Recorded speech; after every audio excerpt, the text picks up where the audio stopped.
Hello everyone, welcome to civil service test. इस lecture के माध्यम से हम लोग सामान्य अध्ययन टेस्ट नंबर फर्स्ट करेंगे जो दृष्टि आईएएस से संबंधित है और ये 2025 के लिए बेहद ज़रूरी है। इसमें पॉलिटी के सेगमेंट को कवर किया जाएगा, आप ध्यान रखिएगा। इसमें टोटल 100 प्रश्नों को सम्मिलित किया गया है। तो चलिए बिना देरी किए हम लोग टेस्ट करते हैं। अगर आप नए हैं तो चैनल को सब्सक्राइब कर दें, अगर पुराने चैनल को लाइक कर दें, या आप क्या कर सकते हैं, शेयर भी कर सकते हैं। तो चलिए शुरू करते हैं। पहला प्रश्न है आपका कि निम्नलिखित युग्मों पर विचार कीजिए। संविधान में उधार लिए गए प्रावधान और संबंधित देश में दिया गया है। तो राज्य के नीति निदेशक तत्व जिसे डीपीएसपी का नाम दिया जाता है, ये आयरलैंड के संविधान से लिया गया है। तो कथन नंबर 1 जो है बिल्कुल सही, यानी कि जो युग्म पहला है सही है। संसदीय प्रणाली संयुक्त अमेरिका से लिया गया है, ये गलत है क्योंकि संसदीय प्रणाली जो है ये ब्रिटेन के संविधान से लिया गया है। और थर्ड जो है मूल अधिकार जो है ब्रिटेन से ना लिया गया है, ये संयुक्त राज्य अमेरिका से लिया गया है, यानी कि ये क्रॉस में होगा। और ये जो होगा राज्य के नीति निदेशक तत्व अर्थात डीपीएसपी आयरलैंड के संविधान से लिया गया है। तो केवल एक जो है यहाँ पे सही सम्मिलित है। तो option number B is the right answer. आगे बढ़ेंगे। संवैधानिक उपचारों के अधिकार के संदर्भ में निम्नलिखित कथनों पर विचार कीजिए। ठीक है, यहाँ पे संवैधानिक उपचारों का अधिकार जो है संविधान के आर्टिकल 32 में कहा गया है। इससे व्यक्तियों को मूल अधिकार के उल्लंघन के मामले में सीधे सर्वोच्च न्यायालय में जाने की शक्ति मिलती है। तो बिल्कुल सही है। देखिए, आर्टिकल 32 के तहत आप सुप्रीम कोर्ट में जा सकते हैं और आर्टिकल 226 के तहत आप हाई कोर्ट में दायर कर सकते हैं अपनी याचिका। अगला है कि इसमें रीट जारी करने की शक्ति शामिल है। बिल्कुल सही है। यहाँ पे 5 प्रकार का रीट जारी किया जा सकता है सर्वोच्च न्यायालय के द्वारा। थर्ड है, सर्वोच्च न्यायालय इस अधिकार के तहत याचिकाओं पर विचार करने से मना कर सकता है। बिल्कुल नहीं, मना नहीं कर सकता है। संवैधानिक उपचारों का अधिकार अवर न्यायालयों में अन्य विधिक विकल्प न होने के बाद ही उपलब्ध होता है। तो ये गलत है। तो 1 व 2 यहाँ पे सही हो जाएगा। Option number A is the right answer. आगे बढ़ेंगे। थर्ड है, भारत में धर्मनिरपेक्षता की अवधारणा के संदर्भ में निम्नलिखित कथनों पर विचार कीजिए। यहाँ पे भारत में धर्मनिरपेक्षता के बारे में कहा गया है। यहाँ पे बताना है कौन सा कथन सही है या है। भारत के राज्यों द्वारा सभी धर्मों को समान महत्व दिया जाता है। तो बिल्कुल सही है। यहाँ पे सर्वधर्म स्वभाव की बात कहा गया है। कुछ परिस्थितियों में राज्य धार्मिक प्रथाओं पर प्रतिबंध लगा सकता है। तो बिल्कुल सही है। अगर कोई मामला ऐसा हो जिससे आहत होती किसी समाज को, किसी धार्मिक स्वतंत्रता का हनन होता है, तो वहाँ पे प्रतिबंध लगा सकती है सरकार। अगला कि भारत में एक आधिकारिक राजधर्म है। बिल्कुल गलत है। कोई भी आधिकारिक यहाँ पे राजधर्म नहीं है। इसे प्रस्तावना में कहा गया है कि धर्मनिरपेक्षता होनी चाहिए। तो यहाँ पे सही आंसर हो जाएगा ऑप्शन नंबर 1, केवल 1 व 2 यहाँ पे सही होगा। अगला प्रश्न है, संविधान के कार्यों के संदर्भ में निम्नलिखित कथनों पर विचार कीजिए। यहाँ पे बताना है। तो पहला कथन है, इससे सरकार की शक्तियों पर प्रतिबंध लगता है। तो बिल्कुल सही है। मनमानी नहीं कर सकता है सरकार। इससे सभी नागरिकों को असीमित स्वतंत्रता मिलती है। ये देखिए, यहाँ पे असीमित स्वतंत्रता की बात की जा रही है। ये बिल्कुल गलत है क्योंकि अगर मान लीजिए आपातकाल आता है तो वहाँ पे हम लोग का अधिकार जो है यहाँ पे शून्य हो जाता है, आर्टिकल 20 और 21 को छोड़कर। तो यहाँ पर तो असीमित हुआ नहीं। तो ये बिल्कुल यहाँ पे गलत हो जाएगा। कुछ मामलों में यहाँ पर अधिकार हम लोग का छीन लिया जाता है। तो सेकेंड कथन जो है गलत हो जाएगा। बस यहाँ पे 1 है। अगला देखेंगे, यह सरकार को समाज की सामूहिक आकांक्षाओं को आगे बढ़ाने में सक्षम बनाता है। तो बिल्कुल सही है। अगला है, यह विभिन्न समूहों के बीच संघर्षों को हल करने के लिए रूपरेखा प्रदान करता है। तो ये भी सही है। यानी कि 1, 3 व 4 यहाँ पे सही होगा। तो option number D is the right answer. अगर इसका पीडीएफ चाहिए तो हमारे टेलीग्राम चैनल से आप अवश्य जुड़ जाइए। जो इसका लिंक है टेलीग्राम चैनल का, हम लोग कमेंट बॉक्स में पिन कर दिया जाएगा, वहाँ से आप जुड़ सकते हैं और इसका पीडीएफ टेलीग्राम चैनल से प्राप्त कर सकते हैं। अगला है कि भारत में संविधान सभा की स्थापना का मुख्य उद्देश्य क्या था। तो पहला है कि स्वतंत्रता के बाद ब्रिटिश विधियों को लागू करना। बिल्कुल गलत है। ये तो मुख्य उद्देश्य हो ही नहीं सकता। बाहरी हस्तक्षेप से मुक्त भारत के लिए एक संविधान का मसौदा तैयार करना। ये बिल्कुल राइट है। तो जब दूसरा एक सही हो गया तो 3 और डी वैसे सी और डी वैसे गलत हो जाएगा। Option number B is the right answer. आगे बढ़ेंगे। भारतीय संविधान के संदर्भ में निम्नलिखित कथनों पर विचार कीजिए और बताएं कि इसमें से कौन सा कथन सही है। तो पहला कथन है, भारतीय संविधान पूर्ण रूप से कानूनी प्रावधानों पर आधारित है और इसका नैतिक मूल्यों से कोई संबंध नहीं। ये तो बिल्कुल सही गलत है। यहाँ पे भारतीय संविधान पूर्ण रूप से कानूनी प्रावधानों पर तो आधारित है, लेकिन यहाँ पे दिया नैतिक मूल्य से संबंध नहीं है। ये गलत है यहाँ पे, सेकेंड जो कथन है यहाँ पे। अगला कि संविधान सामाजिक परिवर्तन लाने के लिए शांतिपूर्ण और लोकतांत्रिक साधन उपलब्ध कराने का प्रयास करता है। तो ये कथन जो है बिल्कुल सही है, सेकंड वाला कथन हम लोग का सही हो जाएगा। तो option number B is the right answer हो जाएगा, केवल 2 यहाँ पे सही है। आगे बढ़ेंगे हम लोग, निम्नलिखित कथनों पर विचार कीजिए, 7 नंबर क्वेश्चन है, और बताएं कि कौन से कथन सरकार की अवधारणा का सबसे सटीक वर्णन करता है। यहाँ पे सरकार की अवधारणा का सटीक आंसर की बात किया जा रहा है। तो पहला, एक निकाय जो लोगों की ओर से निर्णय लेता है, तो बिल्कुल सही है, एक निकाय है सरकार, ठीक है। अगला है, एक निकाय जो केवल अंतर्राष्ट्रीय संबंधों का प्रबंधन करता है, बिल्कुल गलत है, क्योंकि हम जो सरकार होती है वो आंतरिक मामलों में भी हस्तक्षेप करती है, आंतरिक मामलों पर ही तो सरकार का निकाय गठन होता है। अगला है कि एक निकाय जो कानूनी और व्यवस्था बनाए रखने के लिए उत्तरदायी है, तो थर्ड जो कथन है सही है। एक निकाय जो नागरिकों के कल्याण के लिए उत्तरदायी है, तो ये भी सही है। जब ये जो सही है नागरिकों के कल्याण के लिए, भारत के नागरिकों के कल्याण के लिए, तो ये तो सेकंड वाला वैसे गलत हो जाएगा, यहाँ पे केवल अंतर्राष्ट्रीय संबंधों की बात कर रहा है। तो 1, 3 व 4 यहाँ पे सही हो जाएगा, option number C is the right answer. आगे बढ़ेंगे हम लोग 8 नंबर क्वेश्चन की तरफ। यहाँ पे इंग्लिश है, तो आप पीडीएफ में देख सकते हैं, जो इंग्लिश मीडियम वाले हैं उसे भेज दिया जाएगा। अगला है कि 8 नंबर क्वेश्चन, यहाँ पूछा है कि निम्नलिखित में से कौन भारतीय संविधान की भूमिका का सबसे सटीक वर्णन करता है। यहाँ पे भूमिका की बात की जा रही है, यानी कि भारतीय संविधान की क्या क्या भूमिका है, और बताना है कि इसमें सही उत्तर कौन सा होगा। तो देखेंगे, यह धार्मिक संस्थानों की भूमिका को परिभाषित करता है, बिल्कुल गलत है, क्योंकि धार्मिक संस्थानों की बात ही नहीं किया जा रहा है, यहाँ पर धर्मनिरपेक्षता की बात किया जा रहा है संविधान में, तो ये तो कथन गलत हो जाएगा। यह समाज में सत्ता के आवंटन के लिए मौलिक नियमों का एक समूह बनाता है, तो ये जो कथन है बिल्कुल सही हो जाएगा। यह भारत की सांस्कृतिक विविधता की सीमा को निर्धारित करता है, यहाँ पे सांस्कृतिक विविधता की सीमा को निर्धारित नहीं करता है, यहाँ पे तो सब अलग अलग सांस्कृतिक विविधता है, तो निर्धारित नहीं करता, ये तो थर्ड नंबर जो है गलत हो जाएगा। यह विशेष रूप से बहुमत के लिए अधिकार प्रदान करता है, विशेष बहुमत के लिए अधिकार प्रदान करता है, तो ये भी गलत हो जाएगा हम लोग का। तो 8 का जो हो जाएगा ऑप्शन नंबर भी, केवल 2 यहाँ पे राइट आंसर होगा। 9 नंबर क्वेश्चन है, निम्नलिखित में से कौन भारतीय संविधान की प्रस्तावना के प्रमुख कार्य का सबसे सटीक वर्णन करता है। तो यहाँ देखेंगे, पहला कथन है, यह न्यायपालिका की जिम्मेदारियों को रेखांकित करती है, तो बिल्कुल गलत है। न्यायपालिका की जो जिम्मेदारियां हैं ये भाग 5 और 6 में उल्लेखित किया गया है, तो प्रस्तावना का यहाँ पर काम ही नहीं है, तो पहला तो गलत हो गया। यह राज्यों की शक्तियों को सीमित करती है, ये भी गलत हो गया, क्योंकि राज्यों की शक्तियों का सीमितकरण करना जो काम है ये यहाँ पे प्रस्तावना का नहीं है। यह लोगों की आकांक्षाओं को व्यक्त करती है, तो बिल्कुल सही है यहाँ पे है। और लास्ट है कि यह नागरिकों के आर्थिक संघाधिकारों को सुनिश्चित करती है, तो आर्थिक अधिकारों को सुनिश्चित करने की बात किया जाए तो डीपीएसपी में उल्लेख किया गया, यानी कि भाग 4 में उल्लेख किया गया, तो प्रस्तावना के यहाँ पे काम नहीं हुआ। तो इस प्रकार हम लोग का option number C is the right answer होगा। आगे बढ़ेंगे हम लोग 10 नंबर क्वेश्चन की तरफ। यहाँ पर दिया, निम्नलिखित में से कौन क्षैतिक शक्ति साझाकरण का एक उदाहरण है। यहाँ पे क्षैतिक शक्ति की बात किया जा रहा है, तो देखेंगे हम लोग, पहला दिया है कि विभिन्न सामाजिक समूहों के बीच की गई साझा जो होती है उनकी शक्तियों का क्षैतिज शक्ति कहलाती है, तो एक कथन जो है यहाँ पे गलत हो जाएगा। अगला है कि सरकार के विभिन्न स्तरों के बीच बंटवारा का, शक्तियों का बंटवारा जो है यहाँ पे ये भी गलत हो जाएगा। थर्ड है, विधायिका, कार्यपालिका और न्यायपालिका के बीच शक्तियों का पृथक्करण, बिल्कुल यहाँ पे सही है। क्षैतिज शक्ति साझाकरण का अर्थ यही हुआ कि विधायिका, कार्यपालिका और न्यायपालिका के बीच शक्तियों का पृथक्करण हो, यानी बंटवारा हो। अगला है कि विभिन्न राजनीतिक दलों के बीच सत्ता हस्तांतरण, डीवी यहाँ पे गलत हो जाएगा, तो option number C is the right answer हो जाएगा। आगे बढ़ेंगे 11 नंबर क्वेश्चन की तरफ।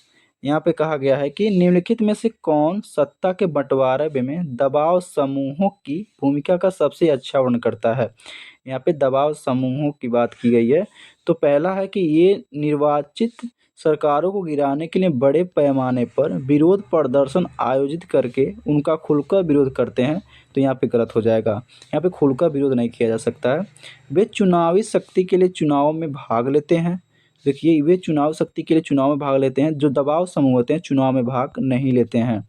वे राजनीतिक शक्ति धारण किए बिना निर्णय लेने की प्रक्रियाओं को प्रभावित करते हैं, तो यहाँ पे सही हो जाएगा, सरकार पर दबाव बनाने का काम करते हैं, ध्यान रखिएगा, तो ये सी है, यहाँ पे सही हो जाएगा। वे गठबंधन सरकारों का हिस्सा है, यहाँ पे बिल्कुल गलत हो जाएगा, तो option number C is the right answer हो जाएगा।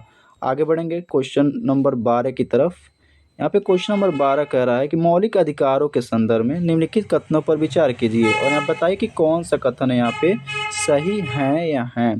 तो पहला कथन है कि मौलिक अधिकारों को संसद द्वारा सामान्य विधि का प्रयोग करके संशोधित किया जा सकता है। तो देखिए यहाँ पे ये गलत हो जाएगा, मौलिक अधिकार को संशोधित नहीं किया जा सकता, सामान्य विधि द्वारा यहाँ पे प्रस्ताव विशेष बहुमत के द्वारा यहाँ पे संशोधित किया जा सकता है। तो पहला तो वैसे ही गलत हो गया।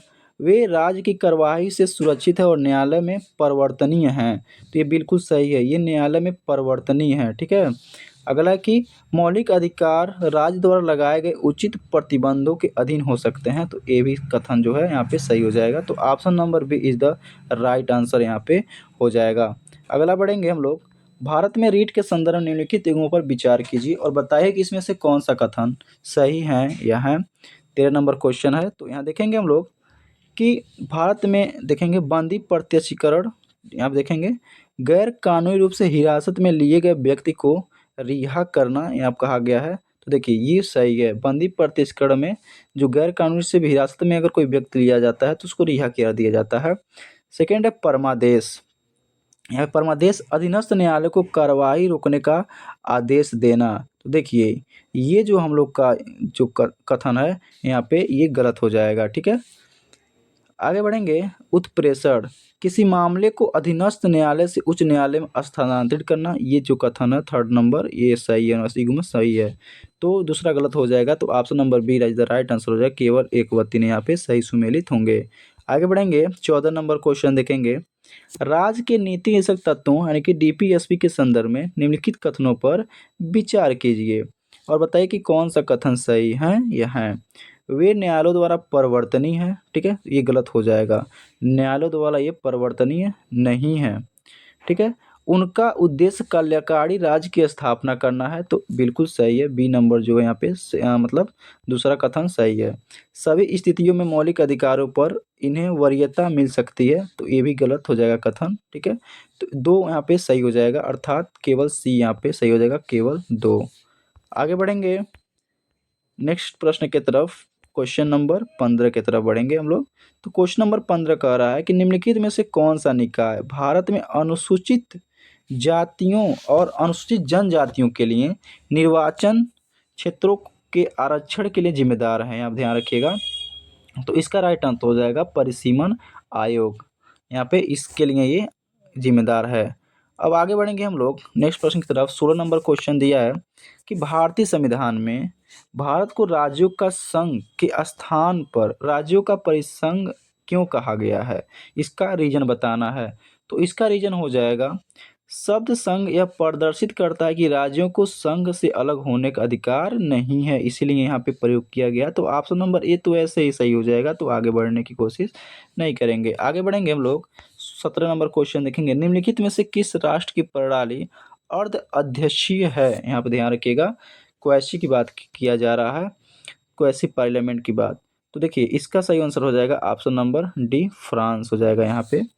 आगे बढ़ेंगे, भारत में निम्नलिखित में से कौन सी प्रणाली न्यायपालिका की स्वतंत्रता की सर्वोत्तम गारंटी देता है। तो देखेंगे हम लोग, न्यायपालिका की स्वतंत्रता की बात की जा रही है।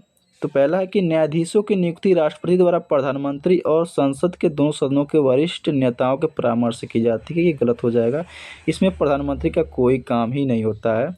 राष्ट्रपति कॉलेजियम प्रणाली के सिफारिशों के अनुसार न्यायाधीशों की नियुक्ति करते हैं, जिसमें सर्वोच्च न्यायालय के वरिष्ठ न्यायाधीश और भारत के मुख्य न्यायाधीश शामिल होते हैं। तो देखिए यही यहाँ पर कथन सही हो जाएगा, जो सर्वोच्च न्यायालय के जब न्यायाधीशों की नियुक्ति होती है तो कोलेजियम प्रणाली द्वारा होती है, जिसमें एक वरिष्ठतम न्यायाधीश होते हैं, ठीक है, और 4 अन्य वरिष्ठ न्यायाधीश होते हैं, यानी कि पहले तो एक वरिष्ठ न्यायाधीश होंगे मुख्य न्यायाधीश और 4 वरिष्ठतम न्यायाधीश होंगे, यानी कि 5 लोग करते हैं राष्ट्रपति की सलाह पर। तो ऑप्शन नंबर बी हो जाएगा, सी और डी यहाँ पे गलत हो जाएगा। आगे बढ़ेंगे हम लोग क्वेश्चन नंबर 19 के तरफ। क्वेश्चन नंबर 19 कह रहा है कि first past the post FPTP चुनावी प्रणाली में प्राथमिक कारण क्या है कि एक पार्टी कम वोट लेकिन विधायिका में अधिक सीटें सुरक्षित कर सकती है। वह मुख्य कारक क्या हैं जो किसी दल को फर्स्ट पास्ट द पोस्ट के आधार पर निर्वाचन प्रणाली में कम वोट लेकिन अधिक विधायी सीटें प्राप्त करने की अनुमति देता है। ये करेंट का क्वेश्चन, ध्यान रखिएगा, ये बहुत ही इम्पोर्टेंट है। इससे क्वेश्चन बनने की आशंका है मेंस में भी और प्रीलिम्स में भी। तो देखेंगे हम लोग, प्रत्येक मतदाता कई निर्वाचन क्षेत्रों में एक से अधिक वोट डालता है, ये गलत हो जाएगा। बहुमत न होने की स्थिति में भी किसी निर्वाचन क्षेत्र में सबसे अधिक मत प्राप्त करने वाला उम्मीदवार जीत जाता है। तो इसका यही परिभाषा हो गया, जो फर्स्ट पास्ट द पोस्ट है, इसकी सही परिभाषा यही हो जाएगा। अगर मान लीजिए अधिक बहुमत कोई भी निर्वाचन क्षेत्र में पाता है, ठीक है ना, बहुमत न होने की स्थिति में भी अगर ज़्यादा वोट पाता है, अधिक मत प्राप्त करता है, तो वही जीत जाएगा। इसका यही लक्ष्य रखा गया। तो ऑप्शन नंबर बी यहाँ पे राइट आंसर हो जाएगा। आगे बढ़ेंगे हम लोग। राज्यसभा की शक्तियों के संदर्भ में निम्नलिखित में से कौन से कथन यहाँ पे सही हैं? तो धन विधेयक को राज्यसभा द्वारा अस्वीकृत किया जा सकता है, बिल्कुल गलत है। राज्यसभा में पेश किया जाता है, अगर राज्यसभा 14 दिन के अंदर उस पर अपना कोई निर्णय नहीं देती है तो अपने आप ही धन विधेयक पास हो जाता है, और धन विधेयक का उल्लेख जो है आर्टिकल 110 में किया गया है। अगर आगे इसमें उपराष्ट्रपति को पद से हटाने की प्रक्रिया शुरू करने की शक्ति है, तो बिल्कुल सही है यहाँ पे, ठीक है। अगला है कि राज्यसभा संसद को राज्य सूची के मामलों पर कानून बनाने की अनुमति देने के लिए प्रस्ताव पारित कर सकती है, तो ये भी सही है। 2 व 3 यहाँ पे तो सही हो गया। आगे बढ़ेंगे। संविधान में संशोधन केवल इसके द्वारा ही पारित किया जा सकता है, तो ये गलत हो जाएगा। संशोधन तो लोकसभा में पारित किया जा सकता है, आर्टिकल 368 के तहत राष्ट्रपति यहाँ पे अपना विचार करता है तो संशोधन किया जा सकता है। तो ऑप्शन नंबर बी हो जाएगा, केवल 2 व 3 यहाँ पे सही हो जाएगा। देखिए हम लोग को अगर यहाँ पे एलिमिनेशन मेथड लगाना है तो देख लेंगे कि एक जब जैसे ही गलत होगा तो ए वाला भी आंसर गलत हो गया और डी वाला भी गलत हो गया, और जैसे ही हम लोग का 4 गलत हुआ तो सी भी गलत हो जाएगा, तो option number B is the right answer हो जाएगा। आगे बढ़ेंगे। संसदीय समितियों के संदर्भ में निम्नलिखित कथनों पर विचार कीजिए, 21 नंबर क्वेश्चन है। तो देखिए आप बताइए कि कौन से कथन यहाँ पे सही हो जाएंगे। संसदीय समिति के बारे में बात किया जा रहा है। तो पहला कथन है कि समितियां केवल संसद सत्रों के दौरान कार्य करती हैं, ये गलत है, क्योंकि समितियां जो होती हैं सत्र के अलावा भी ये कार्य कर सकती हैं। अगला है कि समितियां बिलों की समीक्षा कर सकती हैं और सिफारिशें कर सकती हैं, बिल्कुल सही, इसीलिए तो बनाई जाती हैं। सिफारिशें करती हैं, सजेशन देती हैं अपना, और यहाँ पे बिलों की समीक्षा भी करती हैं। अगला है कि संयुक्त संसदीय समितियां जेपीसी अस्थायी निकाय नहीं, एक अस्थायी निकाय है, तो यहाँ पे थर्ड जो है गलत हो जाएगा। फोर्थ है अस्थायी समितियां बजट की जांच में महत्वपूर्ण भूमिका निभाती हैं, तो 4 नंबर यहाँ पे राइट हो जाएगा, यानी कि 2 व 4 यहाँ पे सही हो जाएगा। तो ऑप्शन नंबर ए हो जाएगा, केवल 2 व 4 यहाँ पे सही आंसर होगा। आगे बढ़ेंगे। क्वेश्चन नंबर देखेंगे हम लोग। क्वेश्चन नंबर यहाँ पे क्वेश्चन नंबर 22। तो क्वेश्चन नंबर 22 देखने की कोशिश करेंगे। यहाँ पे दिया है क्वेश्चन, भारत में संसद की भूमिका के संदर्भ में निम्नलिखित कथनों पर विचार कीजिए और बताइए कि इनमें से कौन से सही हैं या हैं। तो देखिए, भारत में संसद वार्षिक वित्तीय वितरण, जिसे बजट कहा जाता है, और बजट के माध्यम से वित्तीय नियंत्रण बनाए रखती है। तो देखिए ये सही हो जाएगा। यहाँ पे जो संसद होती है भारत की, यहाँ पे बजट पर अपना वित्तीय नियंत्रण बनाए रखती है। बजट पारित होने के बाद सरकार के व्यय की जांच में संसद की कोई भूमिका नहीं होती है, तो ये गलत हो जाएगा। संसद की भूमिका होती है। राष्ट्रपति और सर्वोच्च न्यायालय के न्यायाधीशों पर संसद द्वारा महाभियोग की कार्रवाई की जा सकती है, यहाँ पे बिल्कुल सही है। आर्टिकल 61 के तहत राष्ट्रपति पर महाभियोग चलाया जा सकता है, और यही प्रक्रिया सर्वोच्च न्यायालय के न्यायाधीशों पर भी लगाई जाती है। तो 1 व 3 यहाँ पे राइट आंसर हो जाएगा। Option number B is the right answer. आगे बढ़ेंगे। 23 नंबर क्वेश्चन देखेंगे। यहाँ पे 23 नंबर क्वेश्चन कह रहा है कि दल विरोध कानून के संदर्भ में निम्नलिखित कथनों पर विचार कीजिए और बताइए कि इनमें से कौन सा कथन सही है। ठीक है, तो देखिए यहाँ दिया, इसे कानून संविधान के 92वें संविधान संशोधन 1985 के द्वारा प्रस्तुत किया गया था, तो ये बिल्कुल सही है। और देखिए दल विरोधी कानून जो है, ये ध्यान रखिएगा, ये 1985 में इसका उल्लेख किया गया था 92वें संविधान संशोधन के तहत। अगला कि सदन के पीठासीन अधिकारी के पास दल विरोधी कानून के तहत अयोग्यता पर निर्णय लेने का अंतिम अधिकार है, तो ये भी सही है। यह कानून संसद और राज्य विधानसभाओं दोनों पर लागू होती है, तो 3 भी यहाँ पे सही है।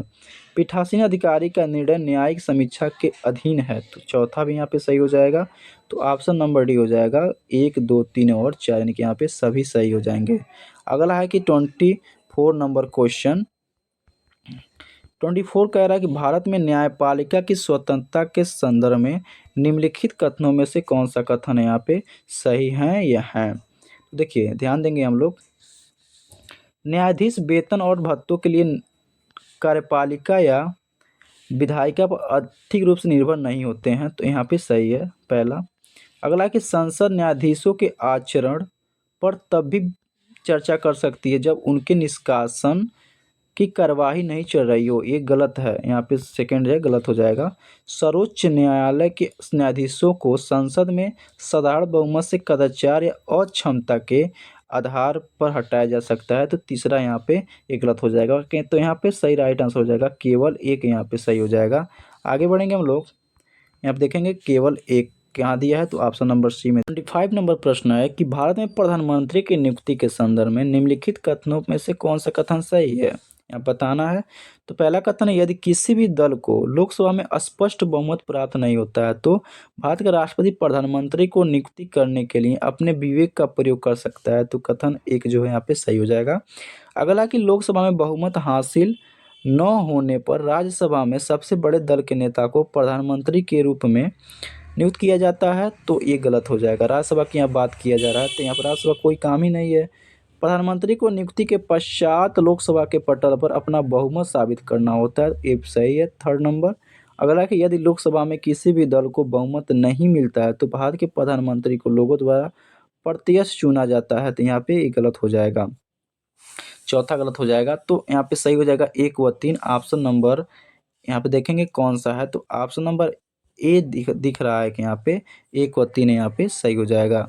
अगला देखेंगे 26 नंबर क्वेश्चन दिया कि भारत में न्यायिक समीक्षा के संदर्भ में निम्नलिखित में से कौन सा कथन सही है या है। देखिए न्यायिक पूर्वावलोकन, न्यायिक समीक्षा से क्वेश्चन बहुत सारा रिपीट होते हैं, तो यहाँ पे दिया है कि न्यायिक समीक्षा भारतीय संविधान में उल्लिखित एक स्पष्ट प्रावधान है। तो देखिए यहाँ कहा गया है स्पष्ट प्रावधान की बात किया गया, तो ये बिल्कुल गलत है।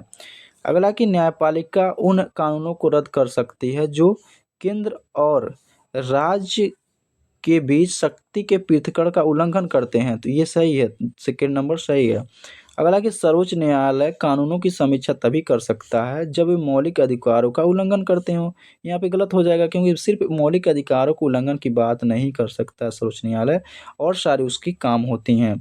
अगला कि न्यायिक समीक्षा यह सुनिश्चित करती है कि विधायिका और द्वारा पारित कानून संवैधानिक प्रावधानों का पालन करते हैं, तो चौथा यहाँ पे सही हो जाएगा। ये निर्धारित करता है कि जो कानून है यानी कि जो विधायिका द्वारा कानून पारित किया गया है वो संवैधानिक प्रावधान का पालन कर रहे हैं या नहीं कर रहे हैं, इसका निर्णय लेता है, तो 2 व 4 यहाँ पे सही हो जाएगा। Option number B is the right answer.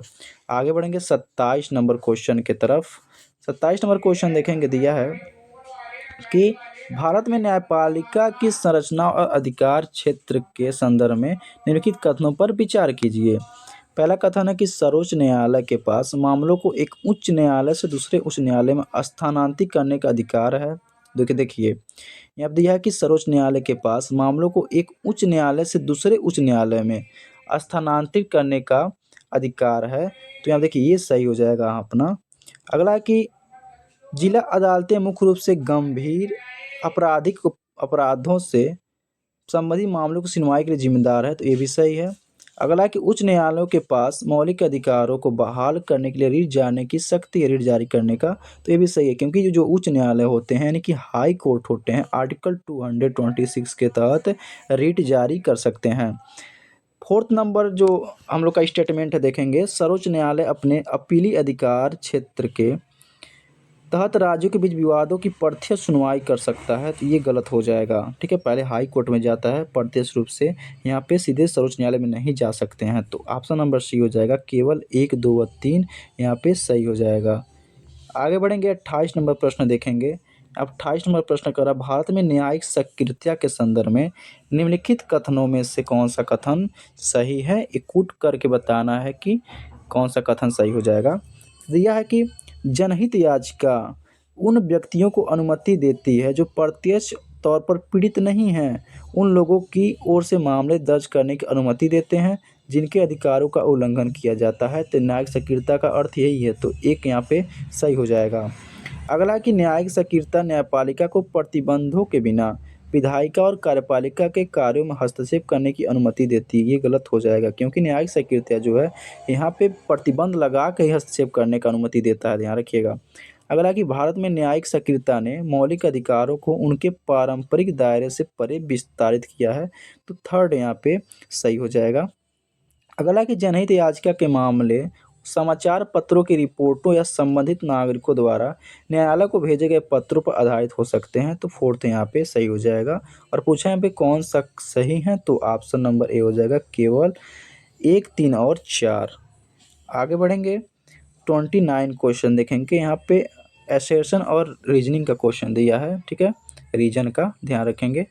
तो देखेंगे हम लोग यहाँ पे क्वेश्चन दिया है कि राज्य निर्वाचन आयोग 73वें और 74वें संविधान संशोधन के तहत ग्रामीण व शहरी दोनों के स्थानीय निकायों की निगरानी करता है, तो ये बिल्कुल सही हो जाएगा, ध्यान रखिएगा। अगला है कि रीजनिंग में भारत के चुनाव आयोग से स्वतंत्र है, जो भारत का चुनाव आयोग है वह स्वतंत्र है और इसे पंचायती राज संस्थानों तथा शहरी स्थानीय निकायों के चुनाव की देखरेख का काम सौंपा गया है, तो यहाँ पे ए भी सही हो जाएगा, ध्यान रखिएगा। तो ए व आर दोनों सही हैं, ध्यान रखिएगा। ऑप्शन नंबर ए इसका राइट आंसर हो जाएगा। ए और आर दोनों सही है और आर जो है ए की सही व्याख्या करता है। अगला है कि संविधान संशोधन प्रक्रिया में राष्ट्रपति की भूमिका के संदर्भ में निम्नलिखित कथनों पर विचार कीजिए। पहला कथन है कि संसद द्वारा पारित किए जाने के बाद राष्ट्रपति संविधान संशोधन विधेयक को न तो स्वीकृति से रोक सकता है और न ही वापिस कर सकता है, तो ध्यान देंगे ये सही है। जो पहला कथन है यहाँ पे सही है संशोधन प्रक्रिया के तहत में, और ये आर्टिकल 368 के तहत यहाँ पे संशोधन की प्रक्रिया अपनाई गई है। अगला है कि राष्ट्रपति के पास संविधान संशोधन विधेयक को स्वीकृति से देने से पहले विचार विमर्श राय के लिए सर्वोच्च न्यायालय को भेजने का भी अधिकार है, तो यहाँ पे गलत हो जाएगा। अगला कि संविधान में संशोधन के लिए राष्ट्रपति की मंजूरी आवश्यक है, लेकिन संसद के दोनों सदनों से संशोधन विधेयक पारित होने के बाद उनकी मंजूरी एक औपचारिकता है, ये कथन हो जाएगा। पहले संशोधन को क्या किया जाता है, दोनों सदनों में पास किया जाता है, उसके बाद राष्ट्रपति के पास भेज दिया जाता है, ये संविधान में लिखा गया है। तो 1, 3 यहाँ पे सही हो जाएगा, तो ऑप्शन नंबर सी हो जाएगा यहाँ पे राइट आंसर। आगे बढ़ेंगे क्वेश्चन नंबर 31 की तरफ। 31 क्वेश्चन ने आप दिया है कि भारत की संघीय संरचना के संदर्भ में निम्नलिखित कथनों पर विचार कीजिए और बताइए इनमें से कौन से कथन सही हैं या हैं। पहला, भारत में संविधान में राज्यों के संघ के रूप में जाना जाता है, यहाँ पे गलत हो जाएगा।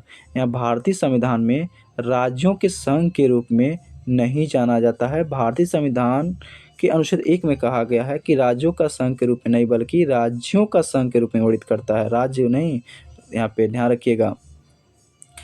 तो यहाँ पहला कथन गलत हो जाएगा।